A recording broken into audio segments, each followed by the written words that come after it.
বাংলাদেশের ফুটবল দর্শকের জন্য শুধু থ্যাংক ইউ, কারণ ওরা আমাকে অনেক সাপোর্ট করতেছে। মানে যখন থেকে ওরা আমাকে চিনে, ওরা আমাকে অনেক উচ্চতায় নিয়ে গেছে।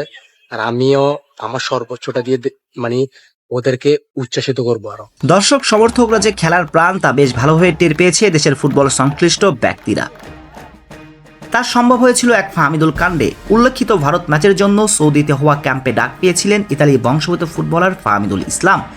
সপ্তাহখানেক দলের সাথে অনুশীলন করলেও মূল দলে জায়গা মেলেনি তার। তাতেই বাংলাদেশি ফুটবল সমর্থকদের মাঝে দেখা মিলে অসন্তোষ। ফাহমিদুলের সঙ্গে নানা ফুটবলারদের ঝামেলা, নানান গুঞ্জন সামনে আসে সংবাদ মাধ্যমের ইঙ্গিতে। সেটাও বেশ সাড়া ফেলে দেশের ফুটবল প্রেমীদের মনে।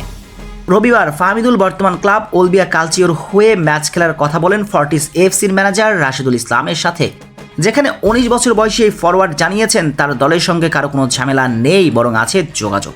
সে সাক্ষাৎকারে ফাহমিদুল বলেন, was a good experience, so nothing to say. Yeah, I miss every guy. সবাইকে তো মিস করতেছি অবশ্যই। সবার সাথে ভালো সম্পর্ক ছিল, কারোর সাথে খারাপ সম্পর্ক ছিল না আমার, সবার সাথে। তো সবার সাথে আমি এখনো মাঝে মাঝে কথা বলি, কথাবার্তা হয়।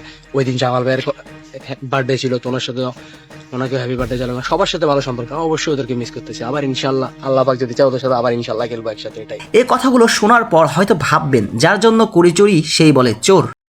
আসলে এখানে বড় মনের পরিচয় দিয়েছেন ফাহমিদুল। ফাহমিদুল বর্তমানে খেলেন ইতালির চতুর্থ স্তরের দল ওলবিয়া কালচিওতে। বেশ কয়েকটা পজিশনেই খেলতে পারেন তিনি।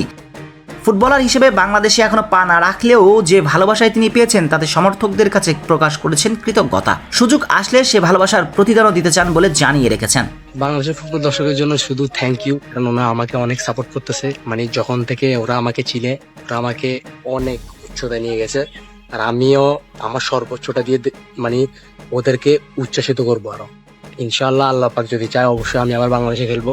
ফাহমিদুলের খেলা মাঠে বসে দেখেন রাশেদুল ইসলাম এবং তিনি ফাহমিদুলের খেলা বিশ্লেষণ করে বলেন, ফাহমিদুলের with the ball very fast, বলের উপর তার ভালো কন্ট্রোল আছে। সবচেয়ে বড় বিষয়টি হচ্ছে অফ দ্য বলে তার মুভমেন্ট। বল ছাড়া ওকে খুবই ভালো লেগেছে। টিম ডিফেন্ডিংয়ে দারুণ কার্যকর। যখনই বল লুজ করে তখনই খুব দ্রুত টিম ডিফেন্ডিং করতে পারে। এই জায়গাটিতে ফাহমিদুল বাংলাদেশের প্লেয়ারদের চেয়ে এগিয়ে। এখন দেখার অপেক্ষা কবে সুযোগ মিলে ফাহমিদুলের লাল সবুজের জার্সি গায়ে জড়ানোর।